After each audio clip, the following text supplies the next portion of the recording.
আসসালামু আলাইকুম। আমি যে জায়গাটিতে দাঁড়িয়ে রয়েছি এটি হচ্ছে দিনাজপুর জেলার অন্যতম নিদর্শনগুলোর মধ্যে অন্যতম চেহেল গাজী মাজার শরীফ নামে পরিচিত।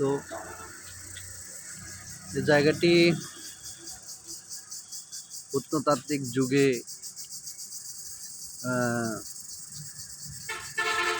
অন্যান্য জেলার মতো দিনাজপুর জেলাও ইসলাম প্রসারে অনেকজন এসেছিলেন। তার মধ্যে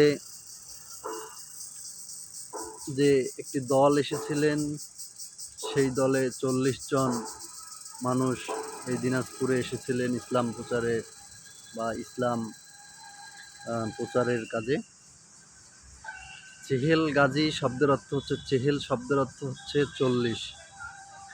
এখানে একসাথে 40 জন মানুষকে শহীদ করানো হয়, তাদের কবর এখানে রয়েছে। এই জায়গাটি চেহেল গাজী মাজার শরীফ নামে পরিচিত। এটি দিনাজপুর জেলার দিনাজপুর শহর থেকে উত্তর পার্শ্বে এর অবস্থান। দিনাজপুর শহর থেকে 5 কিলোমিটার উত্তরে। চেহেল শব্দের অর্থ 40। এখানে 40 জনের কবর রয়েছে,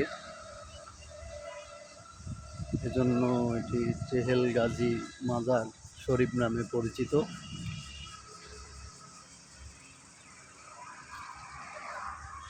চেহেল গাজী মাজার শরীফ জায়গাটি ভিতরে অনেক সুন্দর গাছগাছালি, কবরস্থান, ভিতরে মাজার, এখানে অনেকগুলো কবরস্থান, অনেক কবরবাসী এখানে শুয়ে আছে।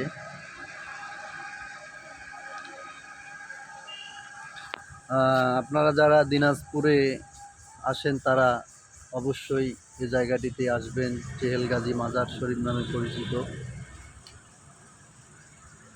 এটি দিনাজপুর শহর থেকে 5 কিলোমিটার উত্তর পাশে এর অবস্থান।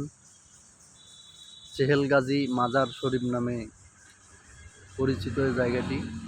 আমার পিছনে এই মেন গেট, আমি ভিতরে বর্তমানে মাঝখানে অবস্থান করতেছি। এই পাশে কবরস্থান, এখানে একটি নিদর্শন, সামনে মসজিদ সম্ভবত রয়েছে, অনেক গাছগাছালি, এইখানে বাহির হওয়ার পথ। যারা অবশ্যই দিনাজপুরে আসবেন, এই চেহেল গাজী মাজার শরীফে একবার এসে ঘুরে যাবেন। সবাইকে আন্তরিক ধন্যবাদ। আসসালামু আলাইকুম।